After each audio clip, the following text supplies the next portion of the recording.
దేవుని స్తోత్రం. మీ అందరికి కూడా ప్రభు నామములు శుభవందనాలు. ప్రభునందు ప్రియులారా, యెహెజ్కేలు గ్రంథం 17వ అధ్యాయం. యెహెజ్కేలు గ్రంథములో చాలా ప్రవచనాలు, కొన్ని గురుతులు, కొన్ని సూచనలు, అట్లానే కొన్ని ప్రదర్శనాత్మకంగా మేనిఫెస్టేషన్స్ అంటారు. కొంచెం ప్రదర్శనాత్మకంగా ఇలా చేయి, ఇలాగ వంట చేసుకో, ఇలాగ నీ జుట్టు కూడా కత్తిరించి దాన్ని తూకమే, దాన్ని ఇటువైపున పడుకో, కుడి వైపున ఎడమ వైపున పడుకో మాకు. ఇట్లాంటి సంగతులన్నీ చాలా సంగతులు ఉంటాయి. ఇవన్నీ కొంచెం ఆశ్చర్యకరంగా మనకు కనబడతాయి. కొన్ని వీటిని గురించి కూడా ఇటువైపునే పరుండము, ఇటువైపున పరుండు వద్దు అని ఇట్లా చెప్పటం, ఇవన్నీ సంగతులు మరి ఆశ్చర్యకరంగా ఉంటాయి.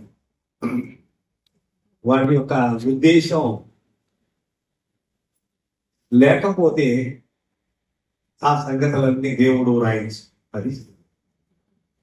కాబట్టి వాటి యొక్క ఉద్దేశం అన్ని సంగతుల యొక్క ఉద్దేశము, దేవుని సంకల్పం ఏమిటో దాని వెనుక ఉండి తీర్చు, లేకపోతే అట్లా చెప్పం. సరే, ఇక్కడ వచ్చిన తర్వాత మనం చదువుతున్న ఈ మాటలో, మరియు ప్రభువైన యెహోవా ఈ మాట సెలవిస్తున్నారు, ఎత్తైన దేవదారు పైకొమ్మ, దేవదారు వృక్షపు పైకొమ్మ ఒకటి నేను తీసి దాని నాటుదును. చదువునా?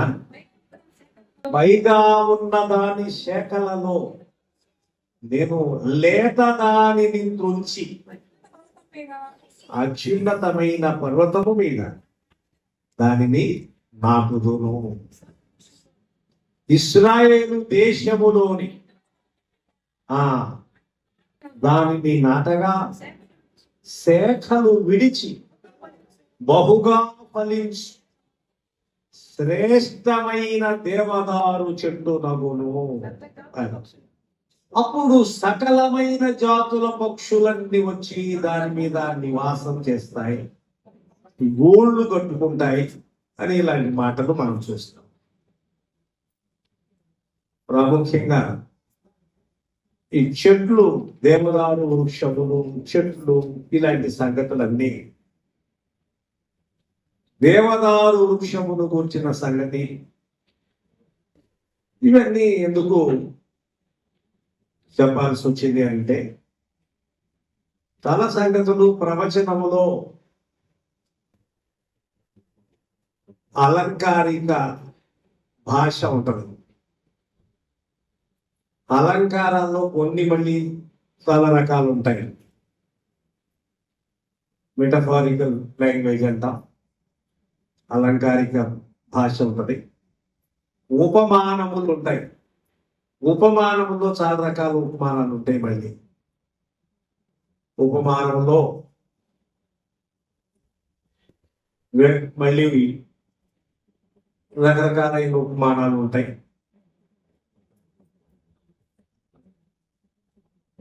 ఇక్కడ కూడా మనం చదువుతున్నప్పుడు ఒక దేవదారు వృక్షము, దేవదారు యొక్క వృక్షం ఏమిటంటే తిన్నగా ఉంటుంది, 90 degrees చాలా తిన్నగా. లెబానోను దేవదారు వృక్షము వలె వారు ఎదుగుదురు అంట.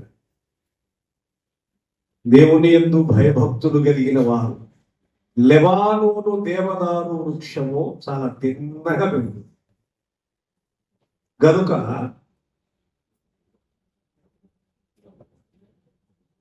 భాషాను వృషభములు అనే మాట అంటే, భాషాను దేశములో ఆ ఎద్దులు వృషభములు అంటే ఎంత బలమైనవో అది ఒక సంగతి ప్రస్తావన చెప్తాను.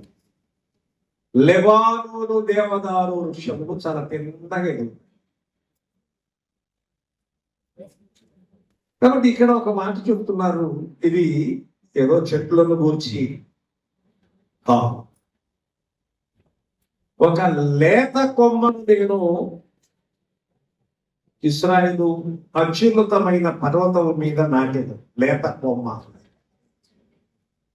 యేసుక్రీస్తు ప్రభుని గురించి నా ప్రవచనాల్లో ఒక కొమ్మ అనే మాట లేక ఒక చిగురు అనే మాట టెండర్ ప్లాంట్ అంటారు. టెండర్ ప్లాంట్ అంటే ఒక చిన్న లేత కొమ్మ.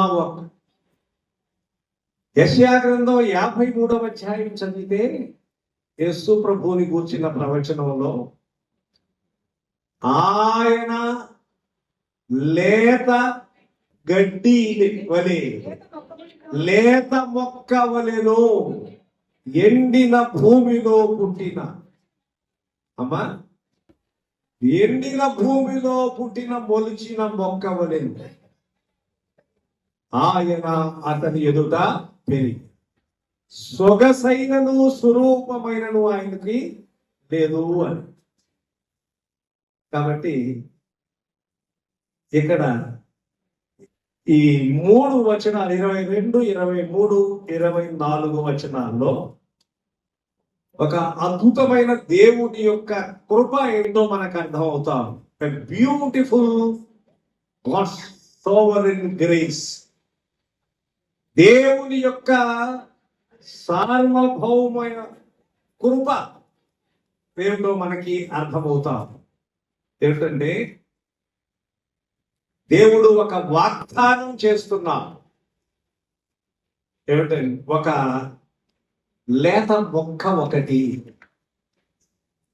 దానిని నేను నాటి అది విస్తరించినప్పుడు దాని మీదకి అన్ని రకాలైన పక్షులన్నీ వచ్చి దాని మీద, పక్షులు అనే మాట లేకంటే ఇక్కడ అట్లా చదువుతాం కానీ సకల ఆల్ నేషన్స్ అని ఉంది ఇంగ్లీష్ వైపు. సమస్త జనాంగములు సమస్త జాతుల వారు అందరూ కూడా ఆ నీడకు వస్తారు. ప్రభు అన్నారు యేసుక్రీస్తు అందరికీ ప్రభు. ప్రయాసపడి భారం మోసుకొంచున్న సమస్తమైన వారులారా నా యొద్దకు రండి, నేను మీకు విశ్రాంతిని కలుగ చేయుదును. నేను సాత్వికుడను దీన మనస్సుగా నీ మీద నాకు రండి. మనమందరము wild olive plants, wild olive trees అంటే అడవి ఒలీవ. పౌలు అంటాడు కొరింథీ పత్రికలో, అడవి ఒలీవ కొమ్మవైన నిన్ను తీసుకుని వచ్చి సహజమైన ఒలీవ కొమ్మకు అంటు కట్టారు. అది యూదులేమో సహజమైన natural olive tree, olive plant అనుకోండి. మిగతా యూదేతరులు అందరూ కూడా అన్యులు అడవి ఒలీవ కొమ్మ లాంటివ. ఈ అడవి ఒలీవ కొమ్మను ఆ సాధారణమైన సహజమైన ఒలీవ, మంచి ఒలీవ కొమ్మకు గ్రాఫ్టింగ్ చేస్తారు. కత్తిరించి దానికి పెడితే అప్పుడు ఆ మంచి సహజమైన ఒలీవ కొమ్మ లక్షణాలు దీనికి వస్తాయి. అమ్మా అయితే కొమ్మలలో కొన్ని విరిచివేయబడి అడవి ఒలీవ కొమ్మవై ఉన్న నీవు వాటి వచ్చిన అంటు కట్టబడి ఒలీవ చెట్టు యొక్క సారవంతమైన వేరులో అమ్మా వాటితో కలిపి పాలు పొందిన కొమ్మల పైన నీ వంతి సేపు. మనమేమో అడవి ఒలీవ కొమ్మ, అసలైనటువంటి సాధారణమైన ఒలీవ కొమ్మకు గ్రాఫ్టింగ్ చేయబడ్డాం, అంటు కట్టబడ్డాం. ఇప్పుడు దాని యొక్క సారం ఇప్పుడు ఈ అడవి ఒలీవ కొమ్మకు వస్తుందన్నమాట. ప్రభు చెప్పదలసింది ఏమిటి అని అంటే ఇందులో లేక ఈ ప్రవచనములో పరిశుద్ధాత్మ దేవుడు రాయించిన సంగతి ఏంటంటే 22వ వచనం, ది బ్రోకెన్ బ్రాంచ్ అనగా కోయబడినటువంటి కొమ్మ. మరి ఆ కోయబడినటువంటి లేక నరుకబడినటువంటి ఆ కొమ్మ మరియు ది సోవరెన్ ప్లాన్ మరియు దేవుని యొక్క సార్వభౌమ ప్రణాళిక 22వ వచనంలో ఏమిటది? ఆయన మనం చూస్తే 2 ముఖ్యమైన సంగతులు ఇక్కడ ప్రభు ఇక్కడ తెలియజేస్తా ఉన్నాడు. మొట్టమొదటిది ఏంటంటే మొదటి ఈగిల్, 2 ఈగిల్స్ అంట, 2 పక్షిరాజు. మొదటి పక్షిరాజు ఏమో బాబిలోన్, బబులోన్. రెండవది మనం చూస్తే the royal line of David అనగా దావీదు యొక్క రాజ సంబంధమైనటువంటి వంశావళి. 2 సంగతులు ఇక్కడ ప్రవచనాత్మకంగా జ్ఞాపకం చేస్తున్నారు. ఇంకో ముఖ్యమైన సంగతి మనకు కనబడతా, ఈ కొమ్మ వేరు చిగురు లేకపోతే ఇట్లాంటి మాటలు ప్రభువుని గురించి రాయబడి మనం జకర్యా గ్రంథంలో చదివితే, జకర్యా గ్రంథం 3వ అధ్యాయం 4వ వచనం చదవంటానా? జకర్యా గ్రంథం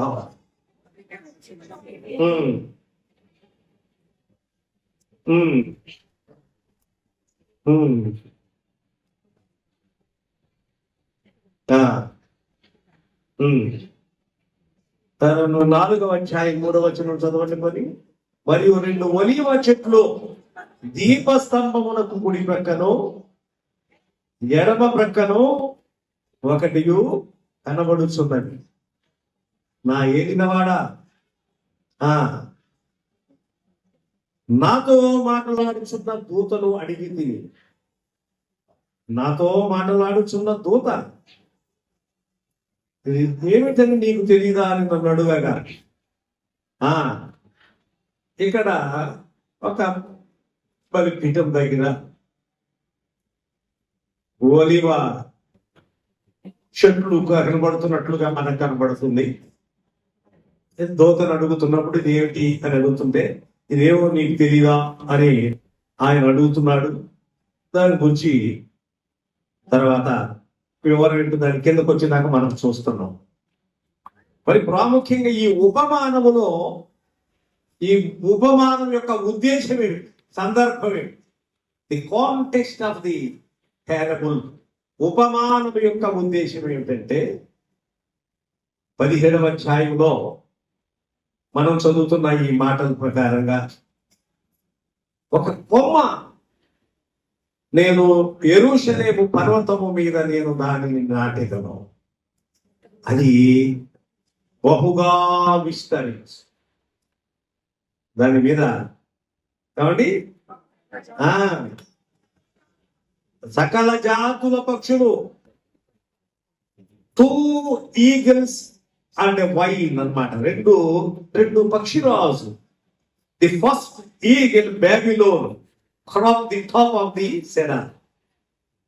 ఈ దేవదారు వృక్షం పైన ఎక్కి కూర్చున్నట్లుగా బబులోను రాజ్యం చాలా విస్తరిస్తూ వచ్చినట్టు. ఆ తరువాత ఇంకొక ముఖ్యమైన సంగతి, and the royal line of David and establish ఏ తప్పిటికి ఒక సాధారణమైన రాజును ఏర్పాటు చేసుకుని, ఒక చిన్న రాజును ఏర్పాటు చేసుకుని ఒక గొప్ప పరిపాలన చేసినట్లుగా చూస్తున్నాం. 2 అన్నమాట, 2 ఈగిల్స్, పక్షిరాజులు అధికారాన్ని గుర్తుగా ఉన్నాయి. సెడార్ అనగా అదే దేవదారు వృక్షం, చిన్నగా అయితే ఒక ముఖ్యమైన సంగతి ఏంటంటే డివైన్ రివర్సల్ అంటారు. అంటే అర్థం ఏంటంటే మీరు 23వ వచనంలో చదువుతారు, 23 లేకపోతే 24వ వచనంలో ఏముందో తెలుసు. 24వ వచనం చదువునానా? 24వ వచనం, దాని కొమ్మల మీద దాని కొమ్మల మీద ఆ కొమ్మల నీడలో అవి దాగును, మరియు యెహోవానగు నేనే ఘనమైన చెట్టులో నీచమైన చెట్టును ఘనమైనదిగాను. డివైన్ రివర్సల్ అంటారు. దైవిక తలక్రిందులు అంటే అదేంటంటే ఓ పెద్ద ఈ యొక్క దేవదారు వృక్షము కిందగా ఎదిగి పైన కూర్చున్న పక్షిరాజులాగా ఒక రాజ్యం ఉన్నది. అదే నెబుకద్నెజరు రాజ్యం, బబులోను రాజ్యం. అంత గొప్పగా ఇప్పుడు బబులోను రాజ్యము కూల్చివేయబడి ఒక సాధారణమైనటువంటి రాజు చేతికి ఇవ్వబడతారు. దీన్ని డివైన్ రివర్సల్ అంటాం. అంటే అర్థం తెలిసిందా? ఇంకా చెప్పాలంటే సరిగ్గా మా వాడుక భాషలో ఓడలు బళ్ళు అవుతాయి, బళ్ళు ఓడలు అవుతాయి, తిరగబడింది అంటారు చూడు. అది ఇది దేవుడే చేసిన పని. దాన్ని డివైన్ రివర్సల్ అంటాం. ఒక గొప్ప అధికారి అధికారం కోల్పోయి సామాన్యమైన వ్యక్తిగా, ఒక సామాన్యమైన వ్యక్తి ఒక గొప్ప అధికారం పొందాడు. ఉదాహరణకు నెబుకద్నెజరు సంగతి మనకి తెలుసు. అతడు అతిశయించిన కారణము చేత అడవిలోని దేవుడు తనను తీసుకుపోయి పక్షిరాజుకు ఎలాగున గోళ్ళు ఇవన్నీ పెరుగుతాయో అలాగున తింటాడు. ఇదంతా కూడా చుట్టూ ఇదంతా పక్షిరాజు లాగా. అతడు పశ్చాత్తాపడినప్పుడు ఏడ్చినప్పుడు మళ్ళీ దేవుడు తీసుకొచ్చాడు. ఇంకొకటి కూడా చెప్తాడు. రాజు అయినటువంటి హిజ్కియా కుమారుడు మనష్షే, రాజుల గురించి మనం చదువుతున్నప్పుడు మీకు చెప్తూ వచ్చాను. తండ్రి ఏమో చాలా అద్భుతమైన పరిపాలన చేసి బలిపీఠములన్నిటినీ కూడా పడగొట్టించి ఎవరు చేయని ఒక అద్భుతమైన పని ఏమిటో తెలిసిందా? మోషే ఏనాడో అరణ్యములో నడుస్తున్నప్పుడు ఇత్తడి సర్పము పాములు కరిస్తే అది ఒక ఇత్తడి సర్పము చేసి పైకి లేపి దాన్ని చూసినప్పుడు ఎవరు దాని వైపు చూశారు? ఇశ్రాయేలు ప్రజలు. వాళ్ళకు పాము విషయం ఎక్కల. ఇక ఆ తర్వాత అది రాను అది కంటిన్యూ అవుతూ వచ్చింది అక్కడి నుంచి ఈ రాజు దాకా. మోషే అరణ్యములో ఇత్తడి సర్పము ఎత్తడి చూశారు. ఇక ఆ ఇత్తడి సర్పమును పూజించుతూ వచ్చారు వీళ్ళు. అది ఎవ్వరూ దాన్ని సాహసించి చేయలే. సౌలు చేయలా, దావీదు చేయలా, దానికి ముందున్నటువంటి చాలా మంది రాజులు చేయలా. ఒక్క హిజ్కియా దానిని సమూల నాశనం చేసి ఇతడి సర్పాన్ని కూడా పరుగు. ఇప్పుడు యూదులు లేకపోతే ఇశ్రాయేలు ప్రజలు అమ్మో మోషే ఏర్పాటు చేసిన దాన్ని ఇలాగ చేస్తామని తిరుగుబాటు వస్తుందా? సాధారణంగా ఉంటది. తిరుగుబాటు చేసిన తిరుగుబాటు చేయొచ్చు సోదరు. కాబట్టి డివైన్ రివర్సల్స్ తెలీదు. అతిశయం మనిషిని పూర్తిగా తిరగవేస్తాం, ఉల్టా పల్టైపోతాం. అంటే ఎవడు దీనుడై నా మాట విని వణుకుచుండునో దేవుని దగ్గర దీనత్వం కోరుకోవాలి. దేవుని దగ్గర దీనత్వం కోరుకోవాలి. 15వ కీర్తన చదివారుగా, యెహోవా నీ గుడారములో అతిథిగా ఉండదగిన వాడు ఎవరు? అతిథి, అతిథి అంటే గెస్ట్ అనమాట, వచ్చిపోయేవాడు. మరి దావీదేమన్నాడు 27వ కీర్తనలో, నేను నీ యొక్క ఇంటిలో నివాసము చేయ యెహోవా యొక్క ఒక్క వరము అడిగింది. 27:4వ చరణం. యెహోవా యొక్క ఒక్క వరము అడిగింది, దానిని నేను వెదకుచున్నాను. యెహోవా ప్రసన్నతను చూచుటకు, ఆయన ఆలయములో ధ్యానించుటకు నా జీవిత కాలమంతయు నేను యెహోవా మందిరములో, అక్కడే ఉంటాడు. అనుకుందాం, ఆయన మహారాజు.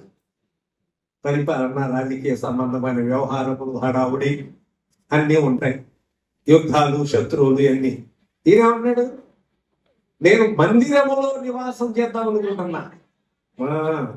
మందిరములో నివాసం చేద్దాం. ఎవరైనా అందుకు బాగలేదు అనుకోండి ఆరోగ్యం, ఎన్ని హాస్పిటల్ తీసుకెళ్తాం. రకరకాల మనుషులు ఉంటారు, ఎన్ని హాస్పిటల్ తీసుకెళ్తాం. ఏదో పట్టింది అంటాం, అదంటాం, ఇదంటాం. ఒక పూట దేవుని సన్నిధానం 2 పూటలు ఇక్కడ మందిరంలో ఉంటామండి, బస చేస్తామండి, ప్రార్థన చేసుకుందాం, మీరు కూడా ఎవరైనా మాతో సహకరిస్తారా అని అనరు. హాస్పిటల్లో 2 రోజులు ఉంటాం, దయ్యం పట్టిందంటాం, లేకపోతే ఏమేమో పట్టిందంటాం. 2 రోజులు దేవాలయంలో ఉండి ప్రార్థన చేసుకుందాం అని ఇష్టపడరు మనుషులు. ఇదొక రకం. ఇంకొక రకం ఉండాలి, వీళ్ళు ప్రమాదమే, వాళ్ళు ప్రమాదమే. మనం హాస్పిటల్ పోతే డబ్బులు ఖర్చు అవుతాయి కాబట్టి ఏమి తీసుకొచ్చి గుళ్ళో పడేద్దాం, రూపాయి ఖర్చు లేకుండా ఇల్లే ప్రార్థన చేస్తారు, రోగం పోతుంది. ఇదొక రకం. అది తప్పే, ఇది తప్పే. వైద్యం అవసరం కాబట్టి నేను వెళ్ళిపోతాం. దయ్యం పట్టిందన్నాం అనుకో, నీ దయ్యం పోవట్లేదు, ఎక్కడ పోయేది దేవుని సన్నిధానంలోనే. అప్పుడైనా వస్తావా గుళ్ళోకి? వచ్చినా రా. హాస్పిటల్లో 8 రోజులన్నా ఉంటాం, బస్ చేస్తాం. దేవాలయంలో 2 పూటలు ఉండి వాళ్ళకి ఎంత వచ్చింది? ప్రార్థన చేసుకుంటే మంచిదే, తప్పేముంది? ప్రార్థన చేసుకుని ప్రార్థన చేసుకుంటాం, నిద్రపోతాం, మళ్ళీ మెడకోసం మళ్ళీ లేస్తూ మళ్ళీ ప్రార్థన చేసుకుంటాం. 2 పూటలు ఉంటారా దేవాలయంలో? అది చేయవు. ఇది ఒక రకమైనటువంటి మనుషులు అనమాట. ఎంత చేసినా దేవుని సన్నిధానం రాదు. కొందరేమో ఎందుకు అక్కడ దేవాలయంలో ఉచితంగా ప్రార్థన ఆడే ప్రార్థన చేస్తారు. ఇది ఒక రకం. 2తో ఎక్స్ట్రీమ్. We are not extremist. మనం తీవ్రవాదులం కాదు, మత తీవ్రవాదులం కాదు, భక్తిలో తీవ్రవాదులం కాదు. మనకు ఒక పద్ధతి ఉంది, ఎంతవరకు చేయాలో అంతవరకు చేయాలి. We are not extremist. పిచ్చితనమైన భక్తి లేదు, మనం చేయకూడదు. మనం అయితే అట్లా, లేకపోతే ఎట్లా. అతివృష్టి అనావృష్టి కాదు, ఏది ఎంతవరకు ఎట్లా చేయాలని తెలుసుకోవాలి. ఎంతవరకు ఏం చేయాలి అనేది మనం తెలుసుకోవాలి. లేదంటే ఏం లేదండి, నాదేం లేదు, అంతా దేవుడే అని చెప్పి ఏమి ఒక మందు బిళ్ళ కూడా నోట్లో వేయకుండా గుళ్ళో పడేసేవనుకో, అదొక దగ్గర వచ్చి పడు. అది అట్లాంటి మనుషులు కూడా ఉంటారు. మరి కొందరేమో ఎంతైనా నేను మందు మీదే నమ్మకం ఉంచుతా, దేవుని మీద నమ్మకం ఉంచను, నాకు డబ్బు ఉంది కాబట్టి అనుకునేవాడు కొందరు. ఇది 2 తప్పు. మనం అంత ఎక్స్ట్రీమిస్ట్ అతివాదులం కాదు మనం. క్రైస్తవ్యము అతివాదం కాదు, మితవాదం. అన్ని విషయములో నీవు మితముగా ఉండు అబ్బాయి. ఎవరితో అన్నాడు? తిమోతికి రాస్తూ పౌలు అన్నాడు, అన్ని విషయంలో నీవు మితముగా ఉండు. మాట్లాడుటేందు మితంగా ఉండు, భోజనం చేసుటేందు మితంగా ఉండు, ఏమి చేసినా నువ్వు మితంగా ఉండు. అమితంగా పోవాలి. కాబట్టి మనము మితవాదు. క్రైస్తవ్యం చాలా జాగ్రత్తగా, యేసయ్య ఎంత మాట్లాడాలో అంతే మాట్లాడాడు. ఏమి మాట్లాడరావా ఇంటి?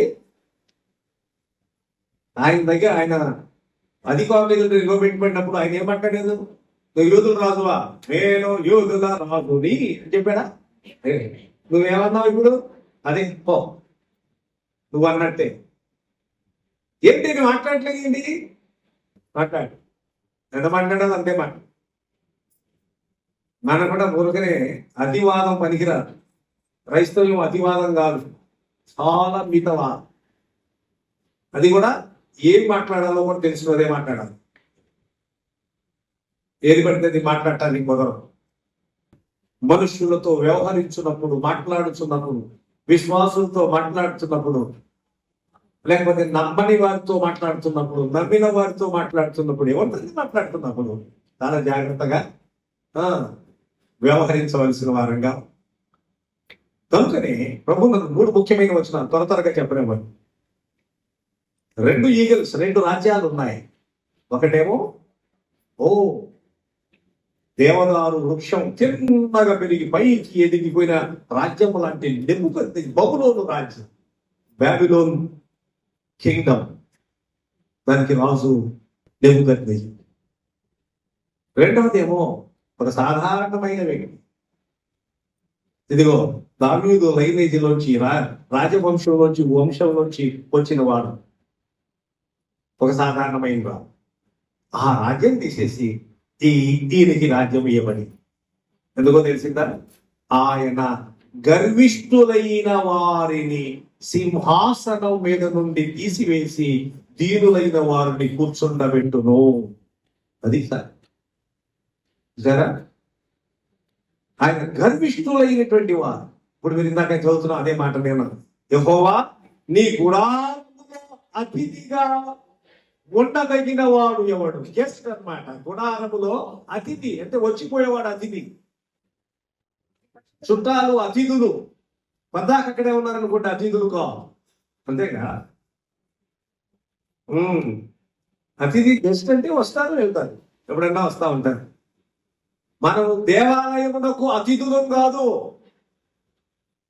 మరి దేవాలయములో నివాసము చేయువారు తరచుగా వచ్చి దేవుని స్తుతిస్తూ, ఆరాధిస్తూ, ప్రార్థన చేస్తూ, ఆయన శరీరం, ఆయన రక్తములో పాలు పంపులు పొందేటువంటి వారు. అతిథిగా ఉండదగిన వాడే ఎట్లా ఉండాలి? కాదండి, అతిథి ఎట్లా ఉండాలి? ఎట్లా? నీ గుడారములో అతిథిగా ఉండదగిన వాడు ఎవడు? నీ యొక్క పరిశుద్ధ పర్వతము మీద నివసింపదగిన వాడు ఎవడు అని చెప్పి ప్రశ్నలు వేసి ఇమ్మీడియట్ గా దానికి జవాబు చెబుతున్నాడు. యథార్థమైన ప్రవర్తనయు నీతిని అనుసరించుచు హృదయపూర్వకముగా నిజము పలుకువాడే. అది ఎవరు ఉంటారు? అతిథి ఎట్లా ఉండే లెక్క. నీ పరిశుద్ధ పర్వతము మీద నివాసము చేయాలంటే ఎవరుంటారు? చూసారా? గనుక యథార్థమైన ప్రవర్తన కలిగి హృదయపూర్వకముగా నిజము పలుకువాడే అట్టివాడు, అదిగండి, అట్టివాడు నాలుకతో కొండెములాడడు, తన చెలికానికి కీడు చేయడు, తన పొరుగు వాడి మీద నింద మోపడు. ఇది అతిథి యొక్క దేవుని దగ్గర అతిథిగా ఉండదలిస్తే మరి అక్కడ నివాసం చేయాలంటే ఇంకెంత? అదే కదా బైబిల్ చాలా స్పష్టంగా తెలియజేస్తాం, దేవుని వాక్యం.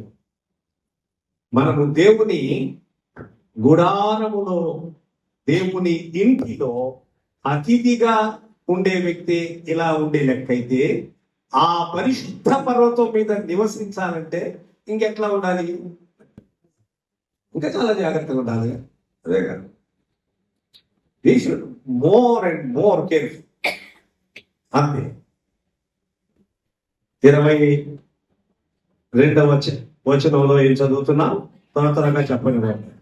22వ వచనంలో మనం చూస్తే ముఖ్యంగా 22వ వచనంలో the broken branch, the sobering plant అనగా, అదిగో ఆ కత్తిరించిన లేక ఆ తెగిన ఆ ఒక విలువబడిన, అందాం చెప్పదాం, విరువబడిన కొమ్మ దేవుని యొక్క సార్వభౌమ అధికారం.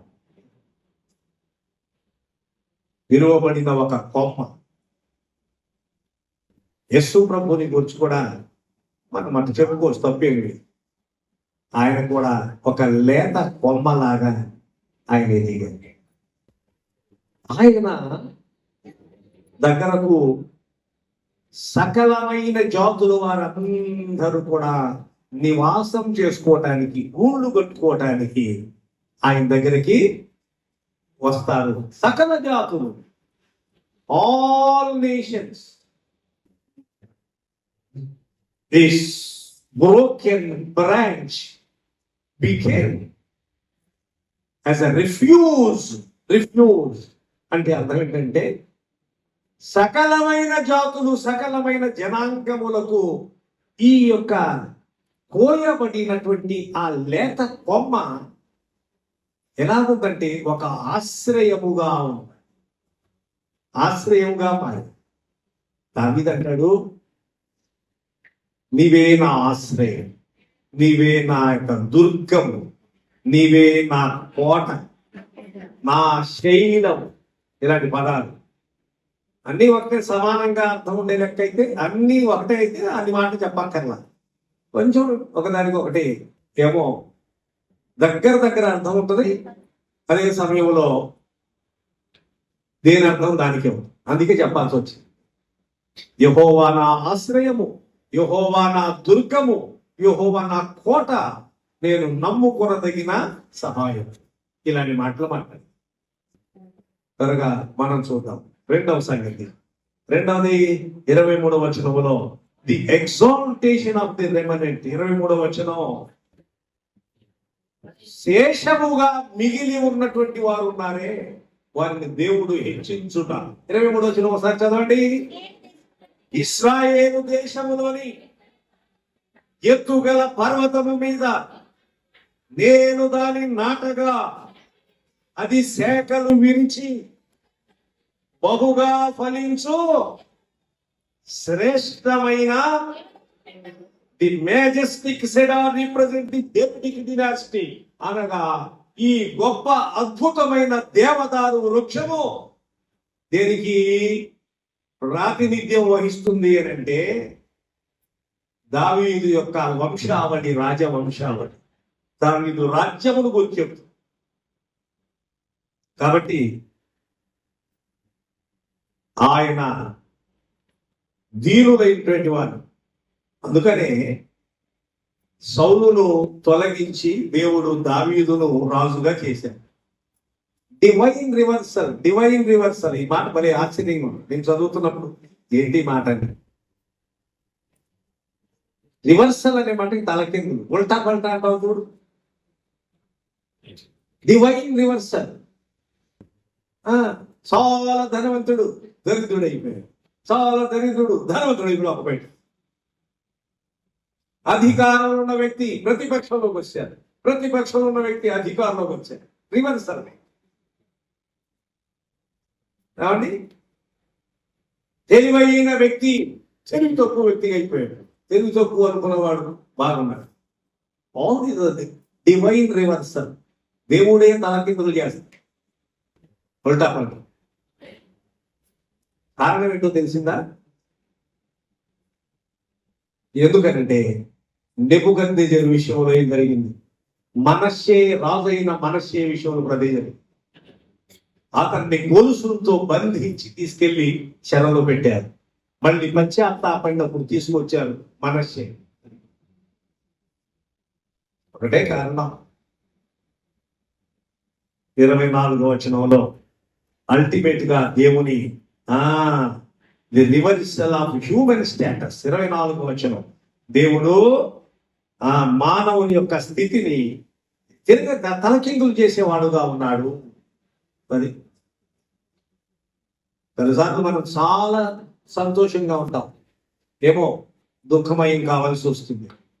చాలా దుఃఖంగా ఉంటాం, సంతోషించే వారిగా చేస్తాడు. ఇది డివైన్ రివర్సల్. ఎందుకో తెలియదు అంటే, ఎందుకో తెలియదు అనే కంటే ఒక్కటే మాట, ఒకటి తెలిసిందా? గాడ్స్ సోవరెన్ ప్లాన్, దేవుని సార్వభౌమ ప్రణాళిక ఒకటి ఉంది. దాన్ని బట్టి ఆయన చేస్తారు. ఈ డివైన్ రివర్సల్ లో దేవుడు తలకిందులు చేయటం విషయంలో పరిస్థితులు అన్ని మారిపోయినండి. ఉల్టా పల్టా అయిపోయిందండి, తలకిందులు అయిపోయింది అండి. అని అంటే ఏమిటి ఉద్దేశం, దేవుని ఏమి ఉద్దేశం అనేది మనం చూస్తే గనక రెండు ముఖ్యమైన సంగతులు ఉన్నాయి. ఏమిటో తెలిసిందా? దేవుని యొక్క శక్తిని, అలాగే ఆయన ప్రవర్తనలు, ఆయన లక్షణములు, ఆయన గుణగణములను మనము సంపూర్ణముగా గ్రహించుట కొరకు. అది సంగతి. ఎందుకు ఈ డివైన్ రివర్సల్, ఈ దైవిక తలకిందులు, దేవుడు తలకిందులు చేయటం పరిస్థితులను ఎందుకు అని అంటే రెండు ముఖ్యమైన సంగతులు మీకు చెప్తారు. ఏమిటో తెలిసిందా? The history is design to make God's power and character undeniably clear to all of creation. అంతిమంగా దేవుని యొక్క ఉద్దేశము, తాత్పర్యము ఎలాగున రూపొందించబడినది అని అంటే దేవుని యొక్క శక్తి మరియు ఆయన లక్షణములను చాలా స్పష్టంగా ఆయన సృష్టి అంతయు, ఆయన్ని సేవించువారు అంతయు గ్రహించాలని ఆయన యొక్క అంతిమ ఉద్దేశం. అది సార్. ఏంటంటే ఇట్లా మారిపోయింది పరిస్థితి. ఎంత మంచి వ్యాపారస్తుడు వ్యాపారం తిరగబడిపోయింది. ఏమి లేని శూన్యం నుంచి ఒక మంచి వ్యాపారం ఆయన బాగా చేస్తున్నారు. వీటన్నిటి వెనక డివైన్ రివర్సల్ దైవిక, ఏమంటే దైవిక దేవుడే పరిస్థితులను తలకిందులు చేస్తాడు, తిరగబడేట్లుగా చేస్తాడు. ఎందుకో తెలిసిందా? ఆయన ఉద్దేశం ఏమిటి దీంట్లో అంటే ఆయన శక్తిని మనం తెలుసు. To know very clearly his both his power and character. ఆయన యొక్క లక్షణములు, ఆయన గుణగణములు, ఆయన పరిశుద్ధత, ఆయన నీతిమత్వము, ఆయన లక్షణాలు మనం తెలుసుకోవాలి, గ్రహించాలి. రెండవది ఆయన శక్తి తెలుసు. ఆయన శక్తి తెలుసుకుంటే, ఆయన సార్వభౌమ అధికారం తెలుసుకుంటే ఆయన మీద మనం ఆధారపడతాం. అది ఆయన మీద ఆధారం, అన్నిటికీ ఆయన మీద ఆధారం. కొంత అధికారం బట్టి ఒకవేళ నెబుకద్నెజరు కానీ మనషే యోధా రాజు అనుకోండి పరిపూర్ణంగా, ఇతడ రాజ్యానికి సంబంధించిన అంటే బబులోను రాజు ఆయన. రెండిద్దరు ఏ విధంగా పోలింగ్ చేస్తాం, కానీ ఇద్దరు చేసిన పని కూడా అది కాదు. దేవుడు పరిస్థితులను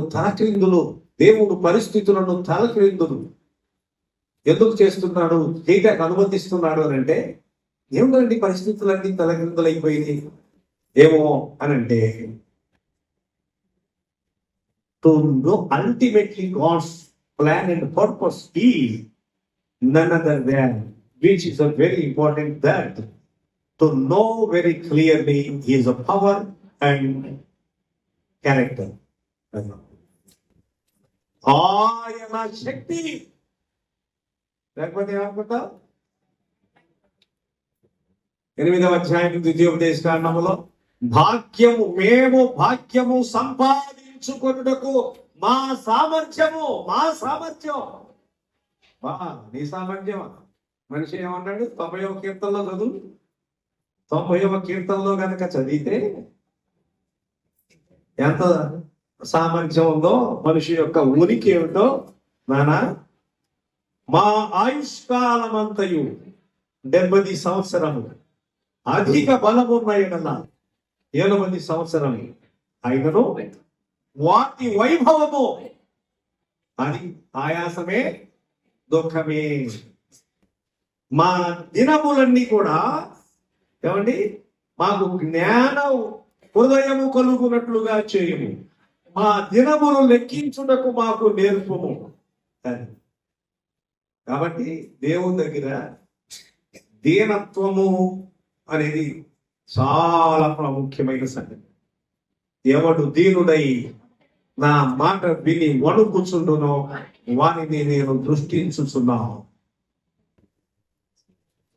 ఇది ప్రాథమికమైన సంగతి. దేవుని అల్టిమేట్ గోల్ ఏంటి? తన ప్రజల ఎడల, సమస్తమైన సృష్టి ఎడల, అది ఆయన వెంబడించు వారి పట్లే కాదు, లోకమంతా కూడా సృష్టి అంతటిలో దేవుని ఉద్దేశం ఏమిటి అంటే అందరూ ఆయన శక్తిని తెలుసుకోవాలి, ఆయన లక్షణాలు తెలుసుకోవాలి.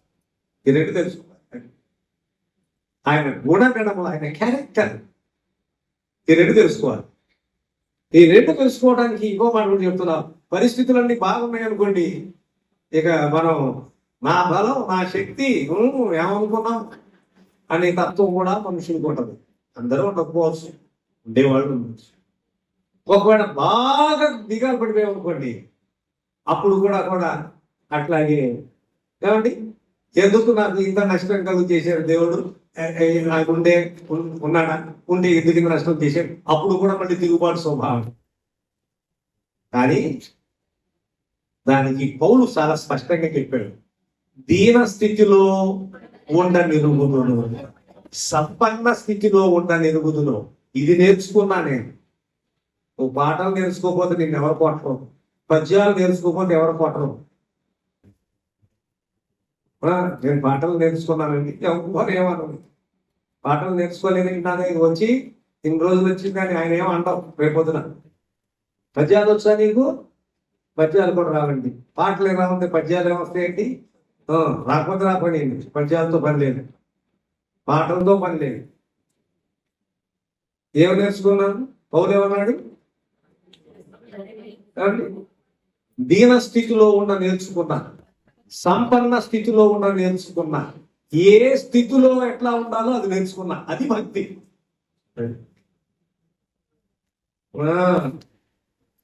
నేను అవి నేర్చుకున్నానండి, ఇవి నేర్చుకున్నానండి, ఇవి నేర్చుకోలేకపోయానండి, పోతే నేను ఎవరు కొట్టడానికి వల్ల వచ్చింది ప్రమాదం కూడా లేదు. నువ్వు నేర్చుకుంటేనే ప్రమాదం. ఎందుకని పక్కన పాడలేవు కదా, పక్కన చదవలేవు. అదే కదా. ఏమి నేర్చుకున్నాను అంటే అది చెప్తున్నాడు చాలా స్పష్టంగా. దీన స్థితిలో ఉండని ఎరుగుతుంది. నేను నేర్చుకున్నాను, ఐ హ్యావ్ లెర్న్. అది ఎంత అద్భుతంగా చెప్పాడు. చదువుతానమాట ఫిలిప్పీ పత్రికలో 3వ అధ్యాయమైన 4వ అధ్యాయంలో, నాకు కొదువ కలిగినందున నేను ఇలా చెప్పుటలేదు, నేను ఏ స్థితిలో ఉన్నానో ఆ స్థితిలో అది నేను, ఆ స్థితిలో నేను సంతృప్తి కలిగి ఉన్న నేర్చుకొని ఉన్నాను. దీన స్థితిలో ఉన్న నెరుగుదును, సంపన్న స్థితిలో కూడా ఉన్న నెరుగుదును. ప్రతి విషయంలోనూ, అన్ని కార్యములలోనూ కడుపు నిండి ఉండుటకును, ఆకలి కొని ఉండుటకును, సమృద్ధి కలిగి ఉండుటకును, లేమిలో ఉండుటకును అది నేర్చుకున్నాను. అది నన్ను బలపరచు అనేది నేను ఇది నేర్చుకున్నానండి. భక్తిలో ఉన్న సంగతి అది. ఎట్లా ఉండాలో, కొరతలో ఉన్నప్పుడు ఎట్లా ఉండాలి, సమృద్ధి ఉన్నప్పుడు ఎట్లా ఉండాలి. కడుపు నిన్నట్టుగా మాట్లాడబాకు అంటారు మనం. పళ్ళి భోజనం చేయాలి కాదు. ఆ మాట ఊరికైనా భోజనంతో ముడిపడింది కాదు, అప్పటికప్పుడే. అది పెద్ద మాట. అది కడుపు నిన్నట్టు మాట్లాడకు అంటే అర్థం ఏంటంటే ఏదో మళ్ళీ తింటా, మళ్ళీ పని చేస్తా, మళ్ళీ తినాలి, మళ్ళీ భోజనం చేయాలి. అది భోజనానికి సంబంధించింది కాదు, చాలా పెద్ద దూరంతో చెప్పిన మాట అది. అన్ని స్థితులలో నేను, అందరూ కూడా ఏం తెలుసుకోవాలని దేవుడు కోరుకుంటున్నాడు అని అంటే ఆఖరి మాట అది 24వ వచనంలో, అల్టిమేట్ గాడ్స్ అల్టిమేట్ డిజైన్ దేవుని అంతిమ అంతిమ వాంఛ కోరిక ఏం తెలిసిందా? అందరూ కూడా, లోకమంతా కూడా, all the nations should know my grace. అందరూ కూడా నా కృపను తెలుసుకోవాలని ఇంకో ముఖ్యమైన సంగతి. All the nations, all the nations, all the creation should know my power, both my power and character. రెండు మాట. ఈ రెండు కనుక తెలిస్తే ఆయన్ని వెంబడించడం అప్పుడు సాధ్యమవుతుంది. ఈ రెండు తెలుసుకోకుండా ఆయన్ని వెంబడించలేవు. ఆయన్ని వెంబడించి కూడా విశ్వాసాన్ని ముగించలేదు. ఇది ముఖ్యమైన సంగతి. పునరుత్థానం ముందు ప్రభునందు ప్రియుల, అందుకే ఆ 3 వచనాలు అద్భుతమైన సంగతులు మనం చూస్తున్నాం. ఇది ఒక్క మాట మళ్ళీ చెప్పండి. గాడ్స్ ఏమంటాం? Divine reversal. Divine reversal. దేవుడే పరిస్థితులను తారుమారు తలకిందులు చేస్తాడు. తలకిందులు చేస్తాడు. ఎందుకని అనంటే అదిగోండి, నెబుకద్నెజరును చూపించారు. నెబుకద్నెజరు ఒక పెద్ద రాజ్యం, నాకేంటి 120 సంస్థానాలకు అధిపతిని. అక్కడ చితారు కొమ్మన దేవదారు వృక్షము చితారు కొమ్మున కూర్చున్న పక్షిరాజులాగా, పక్షిరాజుకు రిప్రజెంట్ గా ప్రతినిధిగా కనబడుతున్నారు. ఒక్క దెబ్బకి రాజ్యం కూలిపోయింది. అది కనుక మనం నేర్చుకోవాల్సింది ఏమిటో, ముందు ఏమి నేర్చుకోవాలో తెలుసుకుంటే తర్వాత మిగతా నేర్చుకోవచ్చు. అది మనం ఏమి నేర్చుకోవాలో అది నేర్చుకోనకుండా నేర్చుకునేవి ఏవేవో ఉన్నాయని అనుకుంటావు చూడు, అది అక్కడే వచ్చింది. క్రైస్తవ విశ్వాసము, క్రైస్తవ జీవితం ఏమండి, మనము దేవుణ్ణి వెంబడించడంలో ఆయన యొక్క సార్వభౌమ అధికారము ఏమిటో తెలుసుకోవాలి. దేవుడు సార్వభౌమ అధికారిని తెలిస్తే అన్నింటికీ ఆయన మీద ఆధారపడవచ్చు. బాధలో, ఇబ్బందులో, ఇరుకులో ఏమీ భయం లేదు. దేనికైనా సరే ఆయన మీద ఆధారపడవచ్చు అని అర్థమవుతుంది. రెండవది, ఆయన యొక్క క్యారెక్టర్, ఆయన యొక్క గుణగణములు, ఆయన యొక్క పరిశుద్ధత, ఆయన యొక్క నీతిమత్వం కనుక తెలుసుకుంటే అప్పుడు మనం కూడా అట్లా ఉండాలి కదా. ఈ 2 సంగతులు జరిగితే అప్పుడు దేవునితో నడుచుకుంటారు. లేకపోతే దేవునితో నడవటం సాధ్యం అయ్యే పని. ఇప్పుడు ముందు ప్రభునందు ప్రియమైన దేవుని బిడ్డల, మళ్ళీ జ్ఞాపకం చేస్తున్నా. ఆ 24 వచనం ప్రకారం మంచి చెట్టుని నీచమైన చెట్టుగా, ఘనమైన చెట్టుని నీచమైన చెట్టుగా, నీచమైన చెట్టును ఘనమైన చెట్టుగాను I will make the reversal. నేనే తలక్రిందులు చేసేవాడు పరిస్థితులు. దాన్ని డివైన్ రివర్సల్ అంటాం. దేవుడే ఉల్టపల్ట చేస్తే, దేవుడే ఈ పరిస్థితులన్నీ కూడా తిరగబడిగా చేస్తే అది ఎవరేం చేస్తారు? ఎవరి వల్ల అవుతుంది పని? దేవుడు మన పక్షం ఉండగా మనకు విరోధి. దేవుడు మనకు శత్రువు అయినప్పుడు ఇశ్రాయేలు ప్రజలకు ఎవరు సహాయం చేస్తారు? దేవుడే మనకు శత్రువు అయినటువంటి ఆయన మాట వినకపోవటం వల్ల నీకు ఎవరు సహాయం చేస్తారంట? ఎవరు సహాయం చేశాడు? ఆయనకి దయ్యం తగ్గాడు, మళ్ళీ దయ్యం తగ్గిపోవాలి. మరి దయ్యానికే దేవుడి కంటే శక్తి ఎక్కువ లేదు. కాకపోతే తాత్కాలికంగా నీకు అది చేస్తా, ఇది చేస్తా, ఇది చేస్తా అని చెప్పవచ్చు. చెప్పి నీకు భ్రమ పెట్టవచ్చు, నీ దగ్గర డబ్బులు లాగవచ్చు, నీతో మళ్ళీ ఏమైనా చేయించవచ్చు. అంతేకాని దయ్యానికి ఆ శక్తి లేదు. ఇప్పుడు మన దైనందిన విశ్వాస జీవితంలో దేవుని స్తోత్రం. ప్రభు మన ఎట్లా చూపుతున్న కృపను బట్టి ఆయన్ని స్తుతిస్తున్నాం, ఆయన్ని ఘనపరుస్తున్నాం. కనుక డివైన్ రివర్సల్ కాదు మనకు కావాల్సింది, డివైన్ దైవిక ఉన్నతి. ఏమిటైతుంది? రివర్సల్ కాదు. దేవుడు ఒక మెట్టు నుండి ఒక మెట్టు నుండి పైకి మనం ఎదిగేట్లుగా చేసేవాడుగా ఉండాలని మనం కోరుకుంటాం, కానీ దైవిక రివర్సల్ మనం ఎప్పుడు కోరుకోం కదా. కాబట్టి చాలా జాగ్రత్తగా దేవుని యొక్క శక్తిని, దేవుని యొక్క అధికారమును, దేవుని శక్తిని, దేవుని యొక్క లక్షణములను గ్రహించి ఆయనను యథార్థముగా సేవించి ఆయన నామమును మనము ఘనపరిచి భూమి మీద ఆయన ఆశీర్వాదమునకు పాత్రులగుదుము గాక. ఆమేన్.